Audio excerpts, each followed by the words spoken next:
Apple the cat calls the meeting to order. It's a sunny morning in the one-room apartment, and the girl is sleeping peacefully in her bed. Under the table across the room, someone is not asleep, but awake and alert.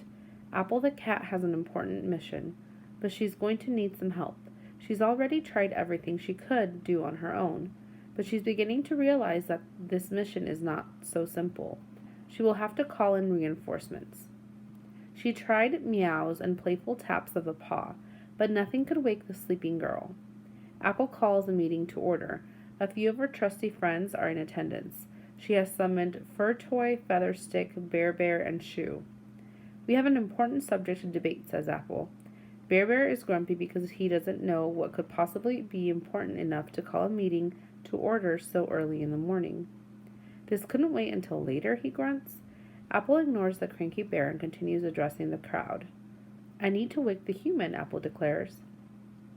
Have you tried meowing? Asks Featherstick. I already tried that, says Apple impatiently. What about playful taps? Featherstick persists. No, says Apple. Today we need a new plan. Nothing seems to wake her. I have an idea, shouts Fur Toy. He's new in the room and always trying to prove himself with the others. What about walking by her and gently rubbing her with your whiskers? He proposes. She rolls her eyes. Something new, Fur Toy, she says. We all know that's the oldest trick in the book. How about you just pounce on her? Says Bear, growing annoyed. All he wants to do is go back to sleep. The rest shoo him out of the meeting. Everyone knows pouncing is no longer allowed. Okay, I've got it, announces Featherstick proudly, primping his new feathers. It has to be something loud enough, right? Go on, says Apple. What about all those new plates she just bought? What if we broke one? She would be so mad, says Apple, dismissing the plan. There's no way we can get away with that. We would be in trouble forever, and, anyway, she would probably blame it all on me. I promise to take some responsibility, says Fur Toy, puffing up his chest. Not me, huffs Bear from across the room. Nobody asked you, Bear, says Shoe. She begins tying up her laces. Wait, Shoe, you think this is a good idea? Asks Apple. When Shoe ties up her laces, everyone knows she means business. I don't know, it could work, she admits. Plus, what does she need all those dishes for? Apple thinks about it. She doesn't want to upset the girl, but she really needs to wake her. Wait just a minute here, says Bear from a few feet away. What is so important you can't possibly wait for her to wake up? Apple pretends not to hear him, but the others begin to nod in agreement. Only Featherstick seems unconcerned as he continues to preen his feathers and play in the patches of streaming sunlight with the window. Yeah, I mean, what is so important? Demands Shoe. Fine, says Apple. I'll admit it. It's about time I got a treat. The girl has been so busy lately. It's been days since my last treat. I'm going crazy here. I love those things. So what do we get out of this? Asks Fur Toy. How does my undying appreciation sound? Replies Apple. There is some hesitation among the others, but everyone knows Apple is most loved by the human, so it doesn't take much convincing. Now we just need a plan, she says. Well, I've got one, interjects Fur Toy. If we all climb to the top of the counter and jump at the same time, surely there will be enough force to break the top plate. Apple is hesitant. She really does not want to upset the girl, but she couldn't be more desperate for a treat.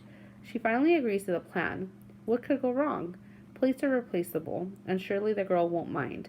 On the other hand, despite being the most loved, she is also likely to be the first blamed for the mishap. Apple, Shoe, and the toys, with the exclusion of Bear, who watches from afar, climb together to the top of the shelf.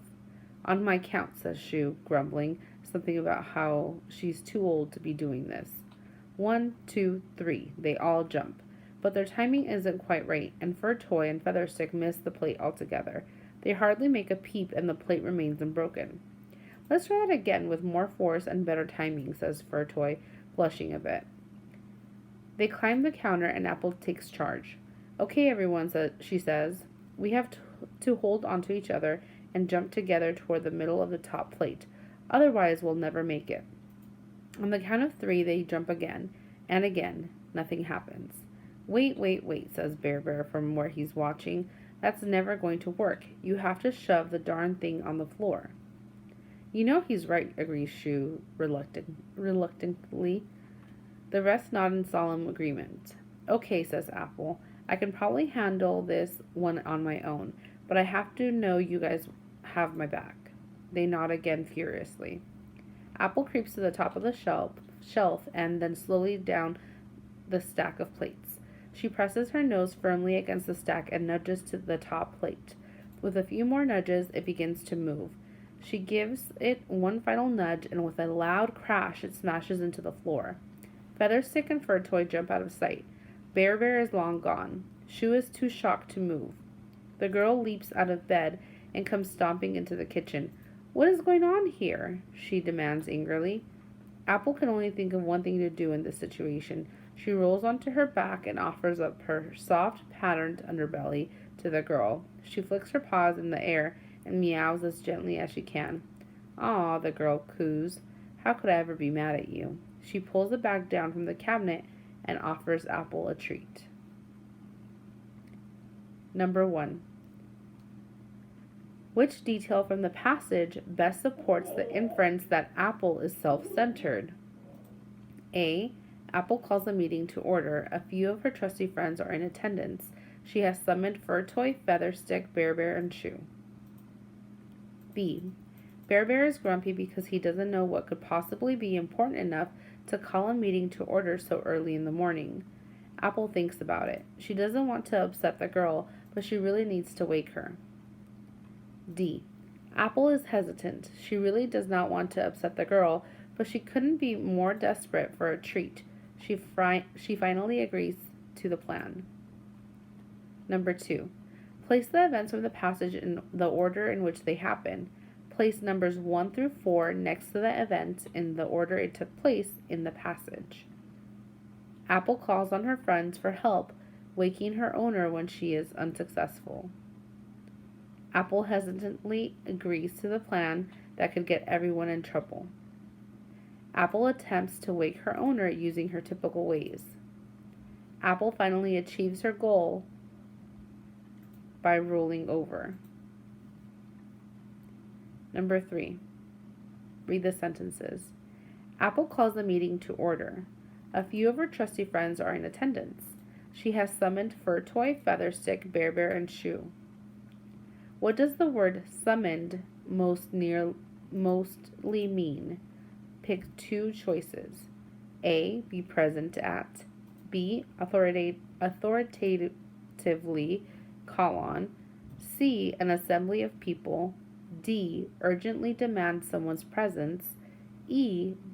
Bring an image to mind at a meeting. Number 4. What inference can be made about Apple's relationship with Bear Bear? Use key details from the passage to support and explain your answer.